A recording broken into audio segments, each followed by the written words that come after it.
Sebuah malam cerah di langit Irlandia mempertemukan dua tim yang memiliki misi sama.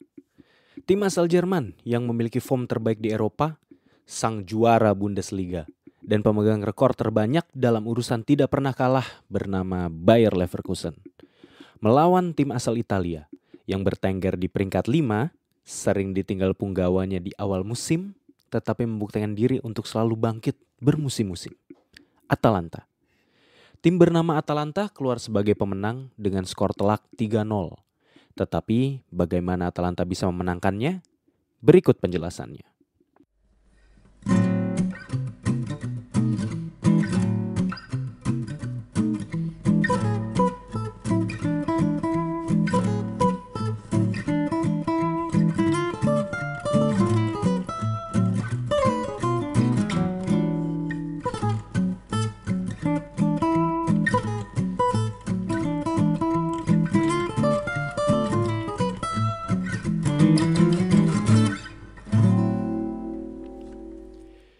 Pertandingan malam itu adalah sebuah pertarungan antar sistem. Pertarungan antar sistem berarti juga pertarungan antar individu. It's an eye for an eye. Kedua pelatih menggunakan pendekatan skema yang arguably sama, 3-4-3. Walaupun interpretasi masing-masing pelatih berbeda. Hal tersebut menyebabkan pertarungan 1-1 tidak terhindarkan. Bek sayap melawan bek sayap, pemain tengah melawan pemain tengah, hingga bek tengah didorong ke depan yang menempel ketat pemain depan. Situasinya berjalan seperti ini. 3 pemain depan Atalanta menekan 3 pemain belakang Leverkusen. Lalu 4 pemain tengah Atalanta menekan 4 pemain tengah Leverkusen. Walaupun seakan menyisakan ruang terbuka di depan yang bisa dieksploitasi oleh Florian Wirtz, si pemain yang digadang-gadang adalah salah satu talenta terbaik yang ada di Eropa, Berat Jim City selalu bergerak mengikuti untuk menjaga kemanapun Wirtz bergerak. Atalanta secara kolektif lebih superior dibandingkan Leverkusen. Pressing mereka berhasil memancing Leverkusen untuk bermain hanya satu sisi. Ketika diserang dari sisi kiri, sisi kanan Atalanta turun. Begitupun sebaliknya. Dimainkan dengan begitu rapi sehingga Leverkusen seakan-akan termakan oleh permainan yang biasa mereka mainkan sendiri.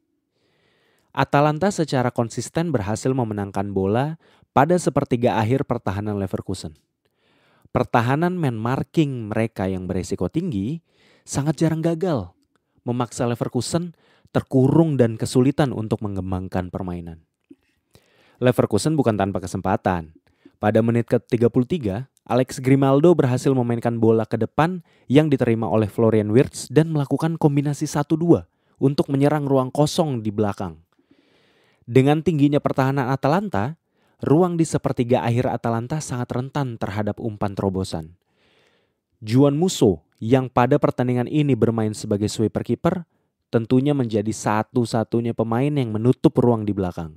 Namun sayang, bola yang seharusnya bisa dilob hanya tersontek pelan dan berhasil diamankan. Di sepanjang pertandingan, Leverkusen terlihat seperti kehilangan jati diri. Tidak lain disebabkan karena Atalanta yang berhasil mengeksekusi pressing mereka dengan sangat dominan. Kesempatan lain melalui set piece pun tidak bisa dimanfaatkan Leverkusen. Ketika set piece terjadi, Leverkusen terlihat linglung karena pertahanan Atalanta menyulap diri menjadi sangat dalam, yang membuat Leverkusen mengirimkan umpan yang quote-unquote menyedihkan. Xabi Alonso dikritik karena memilih untuk memainkan pertandingan tanpa center forward. Walaupun masuk akal untuk menghadapi pertahanan man-to-man dari Atalanta. Secara teori mungkin bunyinya seperti ini. Kenapa harus menempatkan seseorang untuk hanya berdiri di depan kalau bisa memainkan seseorang yang bisa menarik mereka keluar dari posisinya? Tetapi yang disoroti dari Xabi adalah kenapa Florian Wirtz diposisikan pada posisi inside left dibandingkan di tengah seperti waktu melawan AS Roma. Namun, apapun alasan Leverkusen pada pertandingan ini, entah demam panggung, salah strategi, terkejut, ataupun masuk angin, mereka harus menghadapi kenyataan bahwa Atalanta lebih dominan, ditambah ketidakberuntungan mereka karena harus berhadapan dengan satu pemain yang kerasukan arwah beberapa pemain. Ya, benar. Ademola Lookman.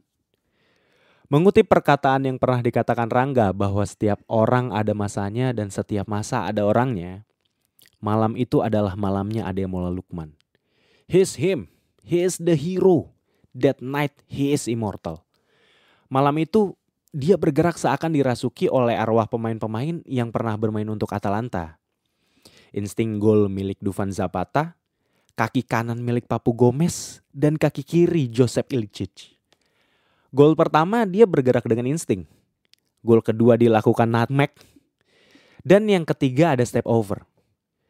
Lookman juga terlihat sangat unstoppable dalam duel melawan pemain yang biasanya tidak tergoyahkan. Edmond Tapsoba.